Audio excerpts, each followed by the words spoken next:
আজকের এই ভিডিওতে আমরা যে বিষয়টা শিখব সেটি হচ্ছে এক্সেল ফাইল কিভাবে 5টা 10টা 50টা আপনার যে কয়টা এক্সেল ফাইল আপনি যদি চান যে একটি শীটের মাঝে একটি ফাইলের মাঝে আপনি নিয়ে আসবেন সেটা আপনি আনতে পারেন। তো আমি যদি একটু দেখাই, আমি এখানে তিনটা, এই যে 1 2 3 এই তিনটা ফাইলকে একটি ফাইলের মাঝে নিয়ে আসছি। তো এটা কিভাবে নিয়ে আসছি, এই যে দেখুন এখানে আমি নিয়ে আসছি, এই যে এরকমভাবে আমি নিয়ে আসছি।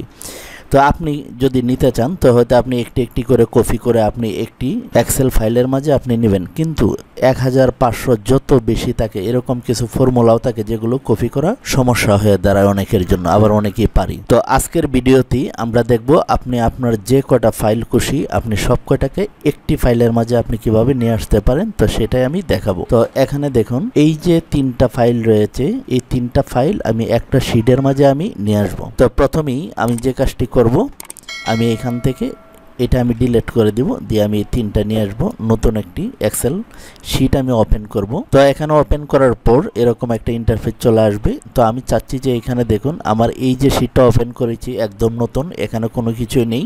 তো আমি এই পাশে আমি প্রত্যেকটাকে এনে দাঁড় করিয়ে নিব। তো এটা কিভাবে করব, এখানে আমি ক্লিক করব, এখান থেকে দেখুন বিয়োগ কোড এখানে ক্লিক করব, অথবা কিবোর্ড থেকে F11 আপনি এটা চাপলেও কিন্তু এরকম একটা ইন্টারফেস চলে আসবে। আসার পর আমরা যে কাজটা করব, এই কোডটি আমি এখানে পেস্ট করে দিয়েছি। তো এই কোডটি আপনারা কোথায় পাবেন, এই যে ভিডিও দেখছেন ইউটিউব চ্যানেলে পুতুল টিচ ইউটিউব চ্যানেল, এই ভিডিওর নিচে দেখুন এই কোডটি রয়েছে। আর যারা ফেসবুকে দেখছেন, তো ফেসবুকেও যারা দেখছেন এই ভিডিওটি পুতুল টিচ ইউটিউব চ্যানেলের নিচে এসে ভিডিওর নিচে এই লিঙ্কটা আপনি পেয়ে যাবেন। এই লিঙ্ক থেকে আপনারা এই কোডটা কপি করে নেবেন। তারপর আমরা যে কাজটা করব, আমরা যে ফোল্ডারের মাঝে আমরা ফাইলগুলো রেখেছি এক্সেল ফাইলগুলো, সেখানে আমরা চলে আসব। এটা আমরা মিনিমাইজ করে নিব।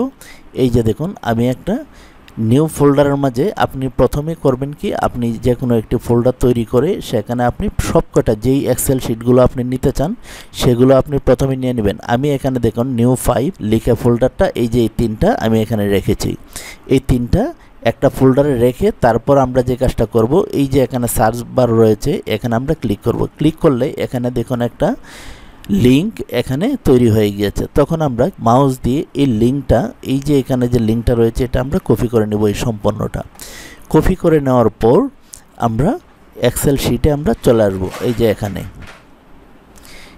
আসার পর আমরা এই যে দেখুন ডাবল ইনভার্টেড কমা রয়েছে, ঠিক মাঝখানে মাউস দিয়ে ক্লিক করে এই লিঙ্কটা আমরা এখানে পেস্ট করে দেব। পেস্ট করে দেওয়ার পর আমরা এই যে দেখুন ফ্ল্যাশ চিহ্নটা রয়েছে এটা আমরা এখানে লাস্টে দিয়ে দিব। এরকমভাবে দেওয়ার পর আমরা যে কাজটা করব, আমরা এই যে রানে চলে আসব। আসার পর এই যে এখানে দেখুন রান সাব অথবা F5 আমরা ক্লিক করলেও কিন্তু এই কাজটা আমরা করতে পারবো। তারপর আমরা এখানে ক্লিক করব। এখানে ক্লিক করার সঙ্গে সঙ্গে এই যে দেখুন অটোমেটিক সে সেভ করে নিয়েছে। তারপর আমরা যদি এক্সেল শিটে এখানে যদি আমরা ক্লিক করি, ক্লিক করলে আমরা দেখতে পারবো যে আসলে আসছে কিনা। আমরা যদি এটা আমরা দেখি, এই যে দেখুন প্রত্যেকটাই কিন্তু এখানে এই যে চলে আসছে। এই যে দেখুন এটা কিন্তু আমাদের এখানে চলে আসছে, এই যে দেখুন 5টা চলে আসছে। তো এখন আমরা যে বিষয়টা দেখব যে এটা আমরা সেভ করব কিভাবে। আমরা এই যে সেভে চলে আসব। আসার পর এখানে এই যে সেভ, তারপর আপনি লোকেশন দিয়ে দিবেন কোথায় আপনি সেভ করতে চান। এখানে গিয়ে আপনি যে কোনো একটি নাম দিয়ে দিবেন। আমি H দিয়ে আমি সেভ করে ডেস্কটপ সিলেকশন করে আমি এখান থেকে ম্যাক্রো এনেবল কোথায় রয়েছে সেটা আমরা দেখব। দেখে আমরা এই যে দেখুন এটা আমরা সিলেকশন করে ওকেতে আমরা ক্লিক করব। এখন আমরা যদি দেখি যে আসলে আমাদের ফাইলটা সেভ হয়েছে কিনা, এই যে দেখুন এখানে কিন্তু এসে এই যে এখানে আমি এডিটও করতে পারছি, এখানে ফাইলটা সেভ হয়েছে। তো আপনার যে কটা এক্সেল শিট আপনি যদি সেভ করতে চান ঠিক এর নিয়মে এসে আপনি সেভ করে রাখতে পারেন। তো সকলে ভালো থাকুন, আল্লাহ হাফেজ।